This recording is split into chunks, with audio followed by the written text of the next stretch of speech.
तो चलिए आज बात करते हैं भारत के सबसे जाने-माने व्लॉगर्स में से एक सौरभ जोशी की। एक ऐसी कहानी जो उत्तराखंड के हल्द्वानी से शुरू होकर करोड़ों लोगों के दिलों तक जा पहुंची। ये लाइनें सिर्फ शब्द नहीं है, बल्कि ये एक बच्चे का वो पक्का इरादा था जिसने ठान लिया था कि वो अपनी कला के दम पर ही दुनिया में अपनी पहचान बनाएगा। और सच कहें तो यही जुनून इस पूरी कहानी की नींव है। तो ये सब शुरू कहाँ से हुआ? चलिए कहानी की एकदम शुरुआत में चलते हैं और देखते हैं। कहानी शुरू होती है उत्तराखंड के एक शहर हल्द्वानी से। सौरभ एक बहुत ही आम परिवार से आते थे, जहां घर के आर्थिक हालात बहुत मजबूत नहीं थे। लेकिन बचपन से ही उन्हें एक ही चीज का शौक था, और वो था ड्राइंग। आलम ये था कि स्कूल में भी जब सब पढ़ाई कर रहे होते थे, वो कॉपियों में तस्वीरें बनाते मिलते थे। और हाँ, इसके लिए उन्हें डांट भी खूब पड़ती थी। देखिए, सपने देखना तो एक बात है, पर उन्हें हकीकत बनाना उतना ही मुश्किल। तो देखते हैं कि सौरभ ने अपने इस जुनून को करियर बनाने के लिए जो पहला कदम उठाया, उसमें उन्हें किन मुश्किलों का सामना करना पड़ा।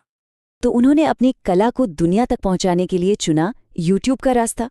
उन्होंने अपने आर्टवर्क के वीडियोस बनाकर अपने चैनल पर डालने शुरू कर दिए। उस समय बिना ज्यादा पैसे खर्च किए अपनी प्रतिभा दिखाने का ये एक बहुत अच्छा जरिया था। पर नतीजा, शुरुआत में व्यूज बिल्कुल ना के बराबर थे। इससे निराशा तो हुई ही, ऊपर से कई लोगों ने ये तक कह दिया कि ये सब छोड़ दो, इसमें कुछ नहीं रखा है। ये उनकी कहानी का एक बहुत ही अहम मोड़ था। तो फिर ऐसा क्या बदला कि कहानी पूरी तरह पलट गई? यहीं से उनके सफर में व्लॉगिंग की एंट्री होती है, जिसने न सिर्फ उन्हें पहचान दिलाई, बल्कि उन्हें भारत के सबसे बड़े यूट्यूबर में से एक बना दिया। उन्होंने अपनी स्ट्रैटेजी में एक बहुत बड़ा बदलाव किया। अब वो सिर्फ अपनी आर्ट नहीं, बल्कि अपनी रोज की जिंदगी को जैसी वो थी, बिल्कुल उसी सादगी के साथ रिकॉर्ड करके लोगों से शेयर करने लगे। और ये एक ऐसा कदम था जो उन्हें सीधा दर्शकों के दिलों से जोड़ गया। उनके व्लॉग्स की सबसे बड़ी खासियत ही उनकी सादगी थी। कोई स्क्रिप्टेड ड्रामा नहीं, बस परिवार के साथ बिताए पल, घर पर मनाए जाने वाले छोटे छोटे त्योहार, घर की रोजमर्रा की मस्ती और अपने भाई के साथ हंसी मजाक। और जानते, लोगों को ये अपनापन इतना पसंद आया कि वो उनकी जिंदगी से जुड़ते चले गए, क्योंकि कहीं ना कहीं वो उसमें अपनी जिंदगी की झलक देख रहे थे। इस नए और बिल्कुल असली अंदाज का जो नतीजा निकला, वो शायद उन्होंने भी नहीं सोचा था।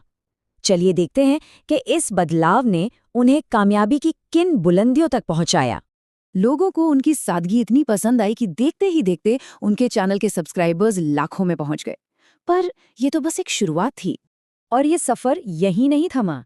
बहुत जल्द लाखों का ये आंकड़ा करोड़ों में तब्दील हो गया, और सौरभ जोशी भारत के सबसे बड़े और सबसे पसंदीदा व्लॉगर्स में से एक बन गए।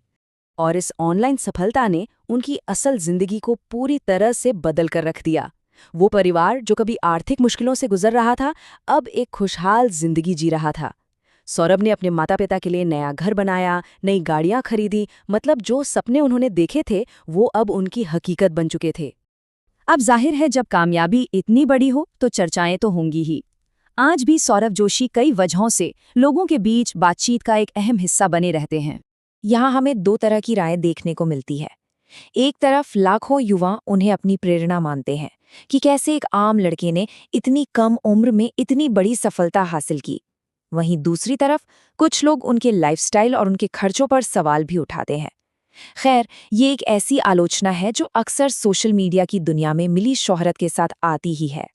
तो इस पूरे सफर को देखने के बाद सवाल ये उठता है कि इस कहानी से हमें असल में क्या सीखने को मिलता है?